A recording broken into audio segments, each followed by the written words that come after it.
One very interesting thing with the Diablo 4 gearing process are the static unique items throughout the world. These items have guaranteed stats and guaranteed effects that you can potentially farm for. I want to go over the 11 new uniques that we've seen recently and give you my thoughts on them. There are a ton of uniques, and if you want to see a full video depicting that, let me know in the comment section down below. And if you're interested in more Diablo 4 content, be sure to subscribe. Only around 85% of you are subscribed. Let's get into it. Before we dive into some of the newer unique items, there's actually a data mine here on Reddit. I will leave a link to this in the description down below of every single Diablo 4 unique items from the data mined items. Keep in note that this may not be what they're like at the beginning of the game, so this may change, but it'll give us a good idea, and a lot of these seem very akin to what we would probably find in the game. If you want to see me go through all of these, or if you want to check it out yourself, leave a comment down below or click on the link in the description. So starting off here, we have the gloves of the Illuminator. I'm going to try to post a screenshot of it while we're talking about it so you guys can follow along. This is going to be a unique, ancestral unique specifically, glove, required level 100 for the sorcerer. It's got a unique sorcerer effect. This is something that's really interesting as we're going to go through. Initially, when the concept of uniques was introduced, I figured they'd be generalized legendary aspects essentially, and you would just farm them on a lot of different classes. But in fact, that's not necessarily the case. There are a few generalized ones, but there are also a few specific ones, such as this one right here. Now, this ancestral unique is going to require you to jump into potentially world tier 4 for that level 100 uniques here. We'll see if this is the case, but that's what it seems like. So with this item, we have critical strike chance, fireball attack speed, lucky hit chance, or rather lucky hit or stunning chance, and extra ranks of fireball, followed up by fireball now bounces as it travels, exploding each time it hits the ground, but its explosion deals 65% less damage. So very interesting one. Obviously, it's designed for a fireball centric build. Now, there's a few things I really like about this item. Obviously, ranks of a core skill are going to be massive. Oftentimes, that's going to be something that you're going to want to look for on your items, as well as critical strike chance. We're not 100% sure how well we can design our builds to have massive critical strike chance, but generally speaking, critical strike chance is going to be a massive stat in almost every ARPG. And having the fireball attack speed is actually really nice. For those of you that played a fireball build, a lot of the times fireball was actually just really slow compared to chain lightning. At least the feel of it did to me, and so I actually really like the attack speed. Lucky hit, you'll see this commonly throughout a lot of the ancestral uniques going forward, or just in general uniques. I'm not a huge fan of lucky hit and how it works as a player. It's going to be probably a good stat. The basic premise is that if you get a lucky hit, it has a chance of doing something, and in this case, you have to proc the lucky hit, and then you have a chance to stun. So it's a chance on a chance, which is kind of awkward, but you know, that is something to consider. And I just don't like super massive RNG on RNG, generally speaking, in my builds. So lucky hit's kind of a mediocre thing to me. And then of course the legendary aspect itself, this is going to be a pretty massive one. We don't really have anything like this for fireballs currently in the game. And this is definitely something that we have not been able to test due to it being requiring level 100, but the fireball bouncing could definitely be a very nice trash clearer. The only thing is I'm not really seeing it being very good for single target bosses, but we'll see when we get it in the game. Next up, we have one for the Necromancer. It's going to be Blood Artisan Cuirass here, another ancestral unique requiring level 100 for the Necromancer. This one's going to be mainly focused around blood orbs, which is something that I really found to be pretty weak in the beta early levels, right? Obviously, this is going to be something that we're going to be using later on, and we can test when we actually have a lot of legendary aspects and skill points. But as of the early game, I really found to be blood orbs very mediocre. Here we have extra damage for 4 seconds after picking up a blood orb. Already that's insanely good. An extra 14% damage potentially, in this case 13.5% damage for picking up a blood orb is massive. We have extra blood orb healing, which can be very good in coordination with the Necromancer kind of playstyle. Extra armor is always nice. And then we have extra ranks of bone spirit, which is important because you can see here when you pick up 5 blood orbs, a free bone spirit is spawned, dealing bonus damage based on your current life percent. I imagine this is going to scale up based on how much life you actually have rather than scale up based on how much missing life you have. Okay, so immediately, this is a very, very big payoff for blood orbs. Now, I will say that based on some testing from, I think it's Macro Bio Boy, and after hearing some people mention his name, I had to go test it myself. And it looks to be that the skill that you put into, or rather the ranks of the skill that you put into, don't actually activate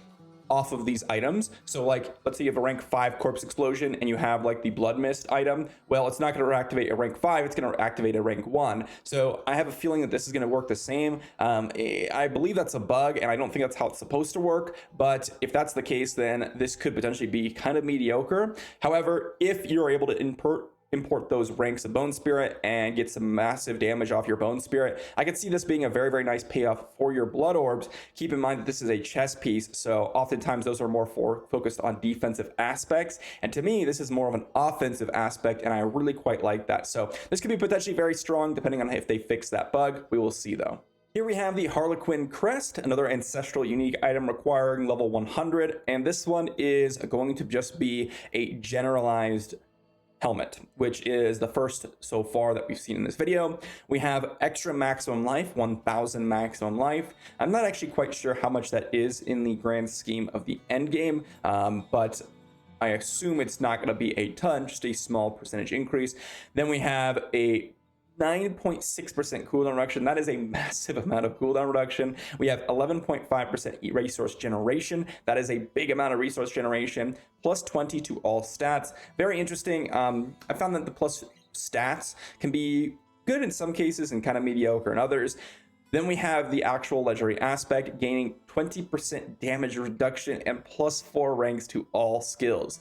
Now, I'm very curious because I'm actually not 100% sure on how damage reduction scales with itself. For example, if you take the Barbarian, which recently got the buff to get 10% base damage reduction, if you stack Harlequin Crest on that, is this 20% damage reduction? Since the passive of the Barbarian is built into the class, is this going to be 20% off of 90%, or is it going to be 20% off the total amount, giving you a total amount of 30% damage reduction? If that's the case, then this could be a very, very strong combo piece to give you massive damage reduction stacking, but I imagine that's not how it works. I imagine it's 20% off the 90%, which is basically going to be 28% damage reduction, which is going to be quite nice still. But my opinion, the thing that's really interesting is the plus 4 ranks to all skills. In combination with the damage reduction, this is going to be potentially really, really strong. It's all skills. That is really, really good.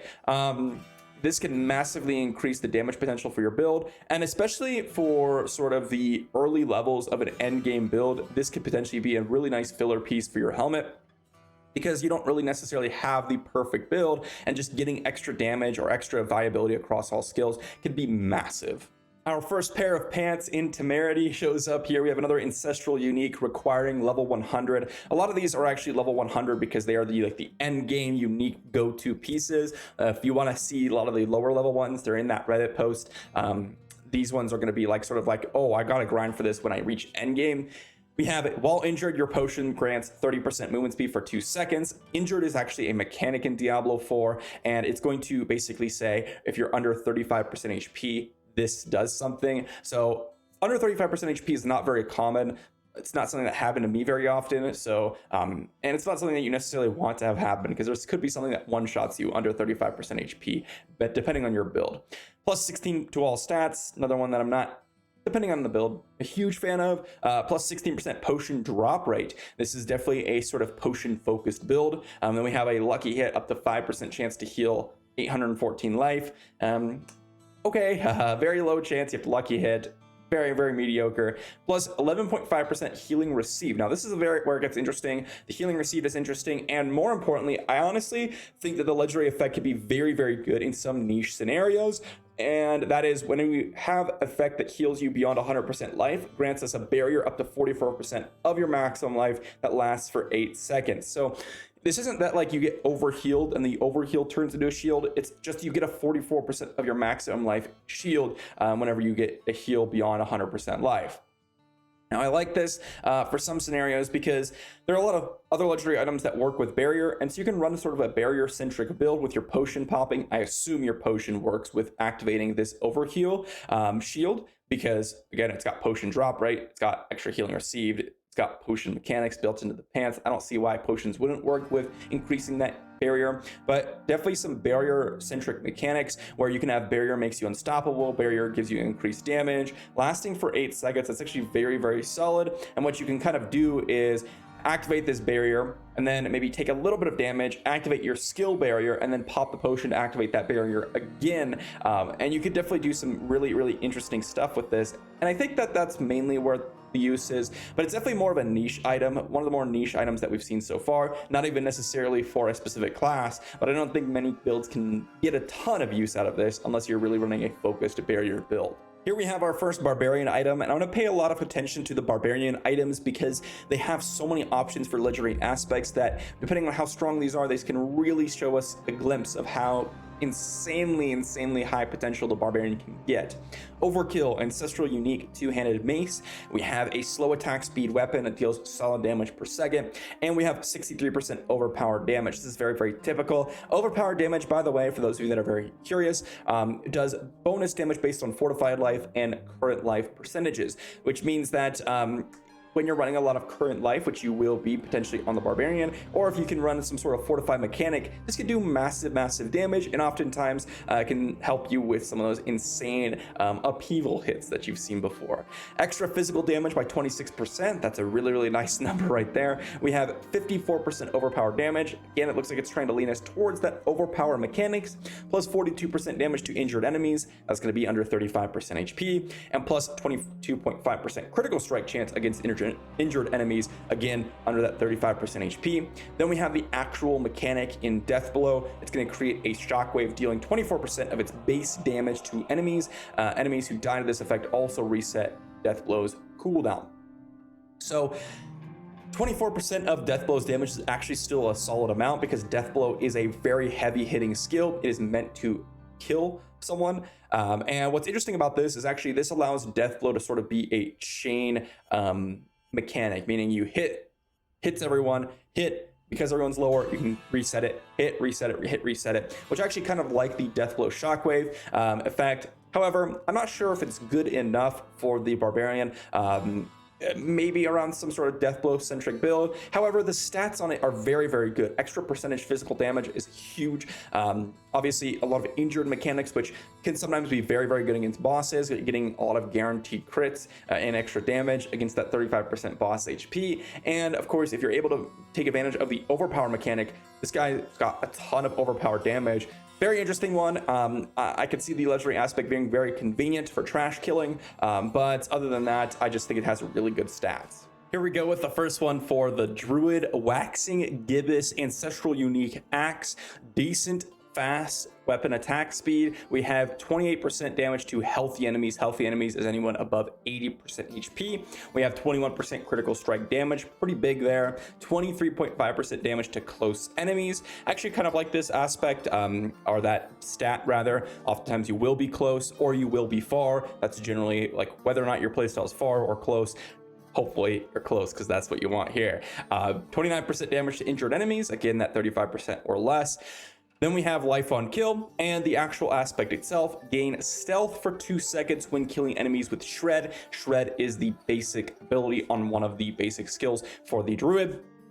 Then we have breaking stealth with an attack grants ambush, which guarantees critical strike for 1.9 seconds. So if you're running shred, this could be very interesting to combo with the stealth mechanics. However, I actually think what's more interesting is trying to find another way to gain stealth within the druid and then abusing the ambush mechanic with the guaranteed critical strikes. We've seen how strong guaranteed critical strikes can be with the Terremote and Landslide build, which I've shown on this channel.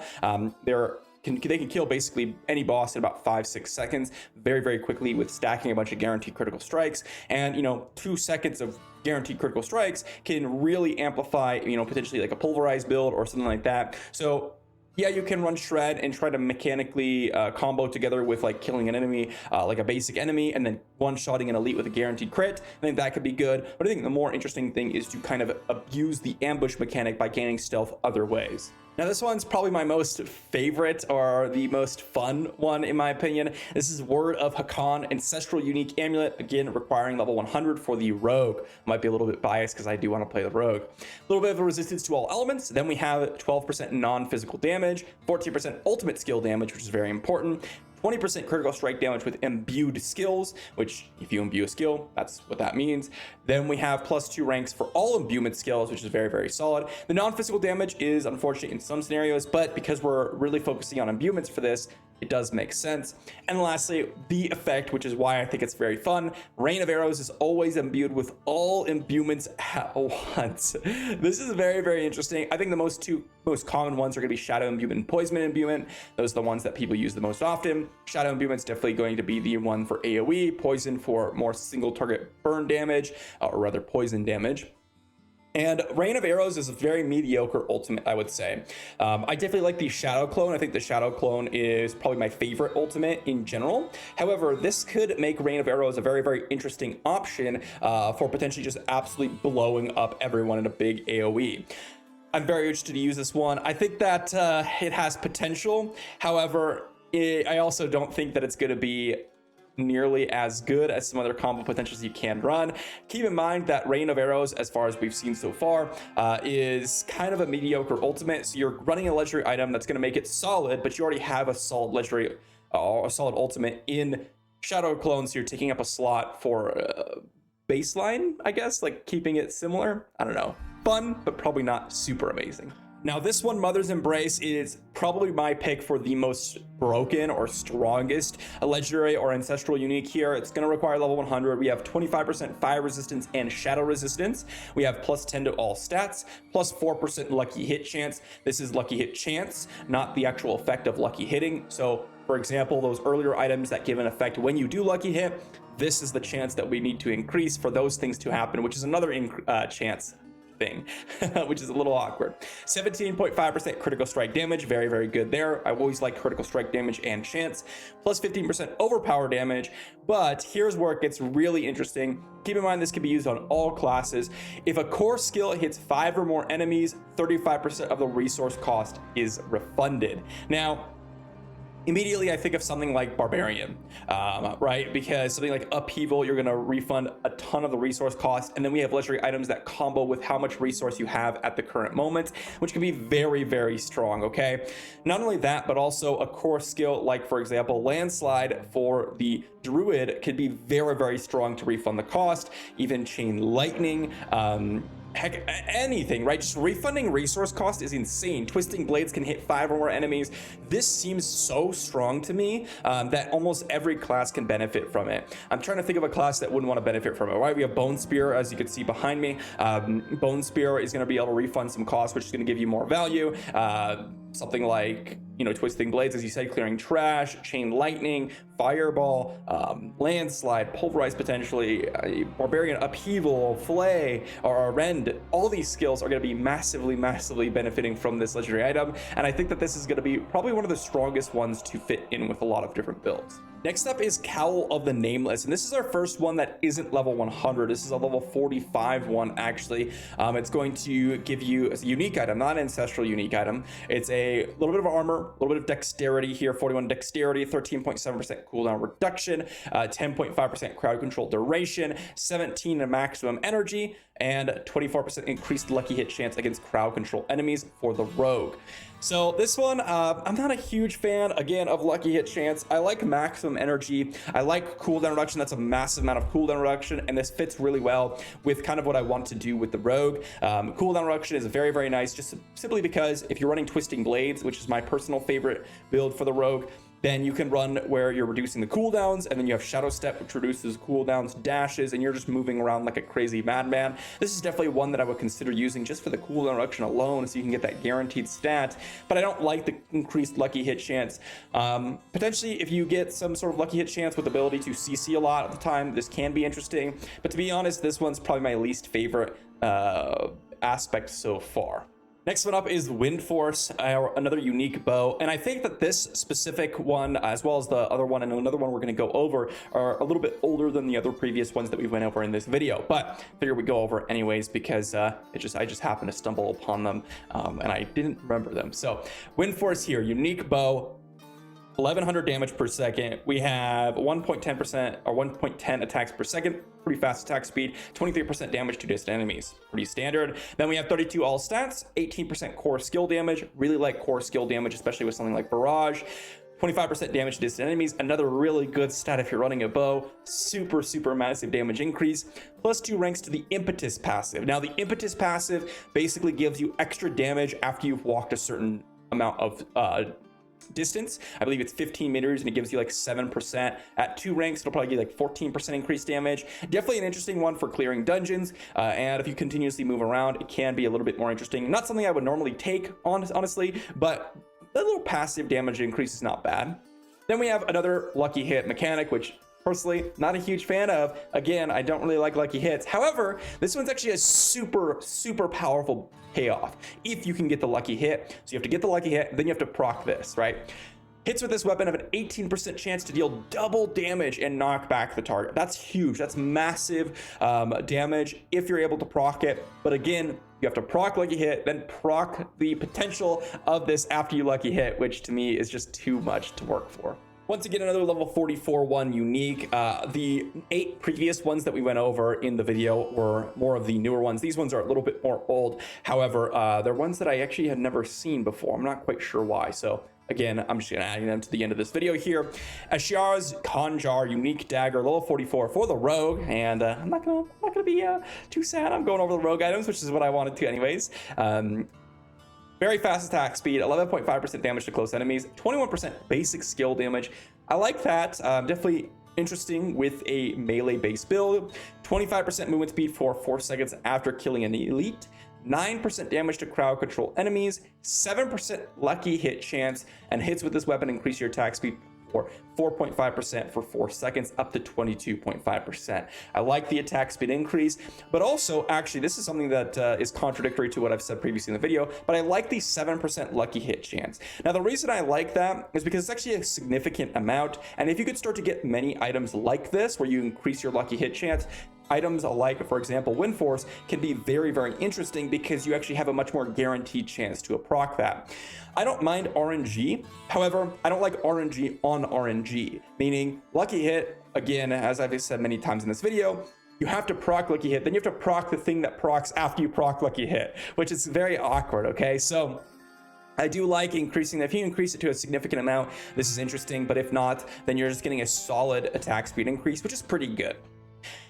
All right, so that's going to wrap it up, guys. I know these last 3 ones, as I've said, are a little bit more old. However, the 8 other ones were previously featured in the dev live stream. A lot of them very new, unique, ancestral unique level 100s that are very interesting. I especially like Mother's Embrace. That one's my favorite in terms of viability, and then Word of Hakan is my favorite in terms of fun aspect and potential for builds in the rogue category.